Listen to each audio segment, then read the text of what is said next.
you're over 40, your badge still works, your calendar still has meetings on it, yet you cannot shake the feeling that something is wrong.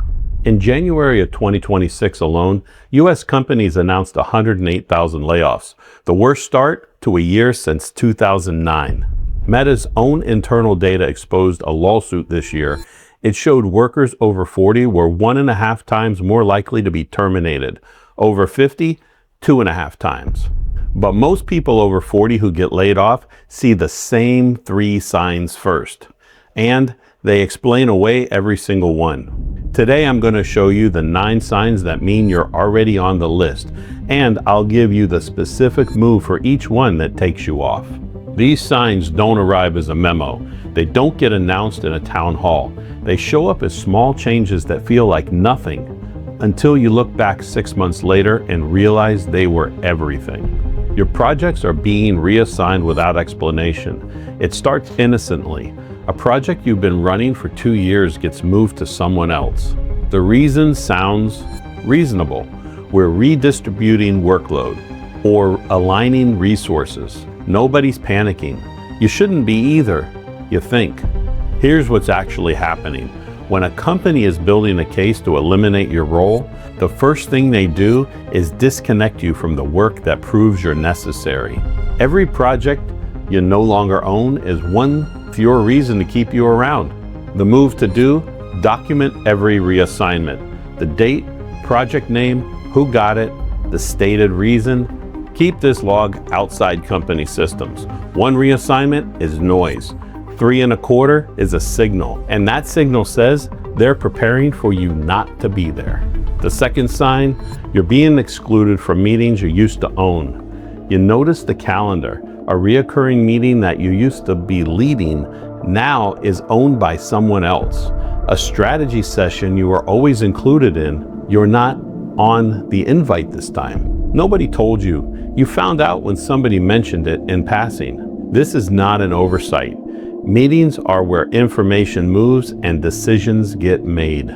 When you're removed from the flow, you're being managed out of the decision architecture. They're making you peripheral before you're even gone. The move, when you're excluded from a meeting you should be in, send a 1-line email. Hey, I noticed I wasn't included on the Q3 planning session. Wanted to make sure this wasn't an oversight. Happy to join if it's helpful. You're not being difficult. You're creating a paper trail that shows you're actively engaged and that your exclusion was deliberate. That documentation, it matters later. Sign number 3, your manager stops giving you feedback. Not negative feedback, not positive feedback, nothing.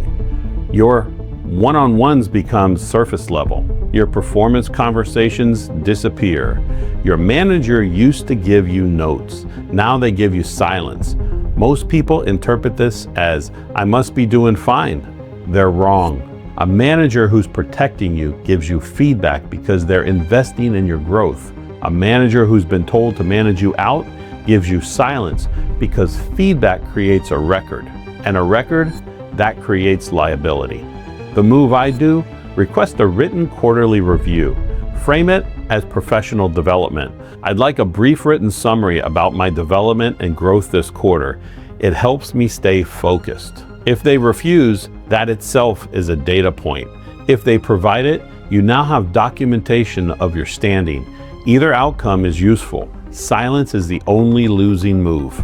Reassigned projects, excluded meetings, a silent manager, those are the 3 signs almost everyone over 40 explains away. And they're the first 3 things that happen when you're being managed out. 3 signs in a quarter isn't friction. It's a case file with your name on it. If this video is connecting dots you didn't want connected, hit the like button. It helps to reach someone who's seeing the same signs and explaining them away.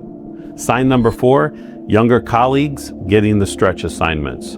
The high visibility projects, the client-facing opportunities, the cross-functional initiatives that put your name in the front of other leaders. You used to get those. Now they're going to people 15 years younger than you, and nobody's explained the shift. This is not about skills. It's about cost optics. A 32-year-old with high visibility project looks much better for succession planning. A 48-year-old with the same project looks expensive. They're repositioning the younger talent as the future and you as the past, before you even left the building. What can you do?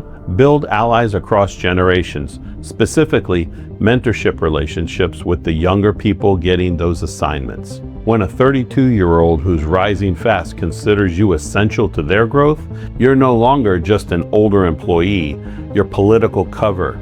They can't cut you without cutting off the person they're grooming. That's not networking, that's defensive positioning. The next one, the budget for your function is being reevaluated. You hear the word reevaluated, or under review, or this one is the tell.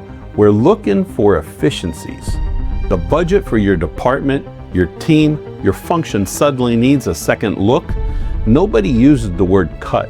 They use reevaluated. But in the executive language matrix, reevaluated means on the table.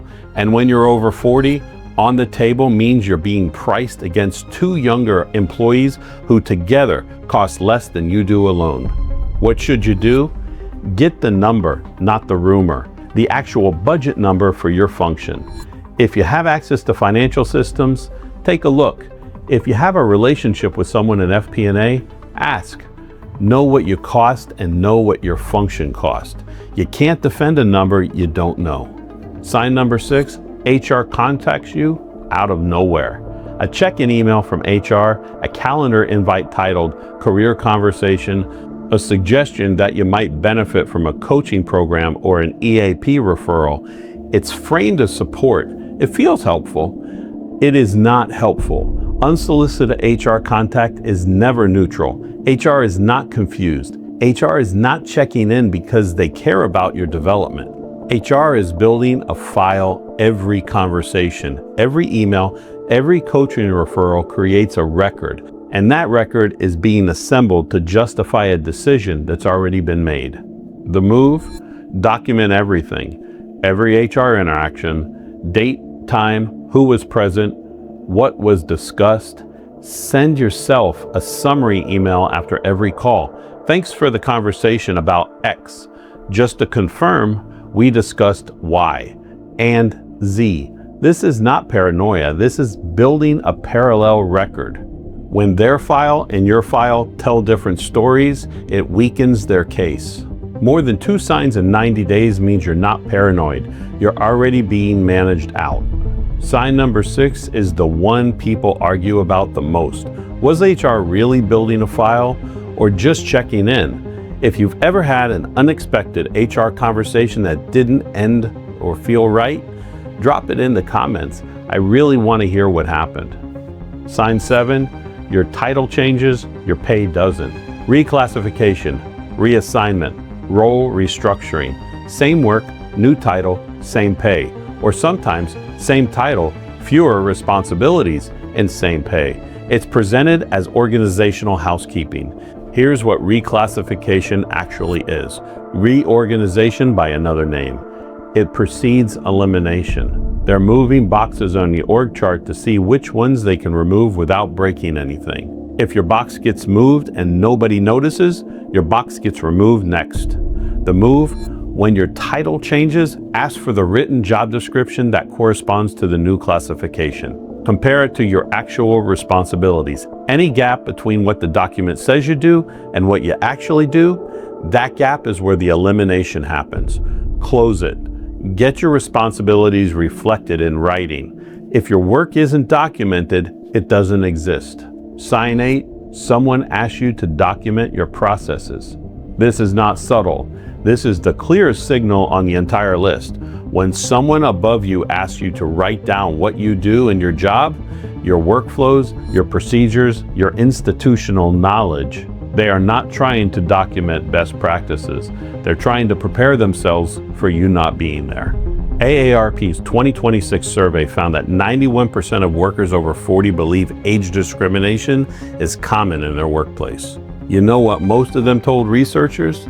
They didn't see the signs until after they were gone. But the process documentation request, that one, they all remembered in retrospect. The best move? Counter-prepare. Document your processes. for yourself, not for them. Capture your accomplishments, your metrics, your scope, not on a company system. Because the morning your badge stops working, you lose access to every number that proves what you did. Document yourself before they document you. Sign number 9, your gut says something is wrong, and you ignore it. You feel it in meetings, in the way people look at you, or don't, in the small things that have changed, but nobody will name. Your gut is telling you something is off, and you're telling yourself you're being dramatic. Here's the data. Most professionals over 40 who get laid off say the same thing afterwards. I knew something was wrong. I just didn't act. The signs were there. The signals were clear. They just couldn't bring themselves to believe what the signals were saying. Here's the move. Trust the signal. Your subconscious has spent 20 years reading corporate environments. It picks up patterns your conscious mind explains away.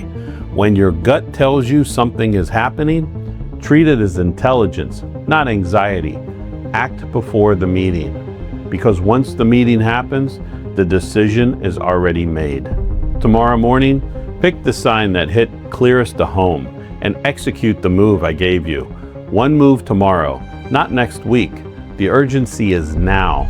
You just didn't have the names for it until today. And if you want to know the 7 mistakes that put your name on that list, that video is right here. I'll see you over there.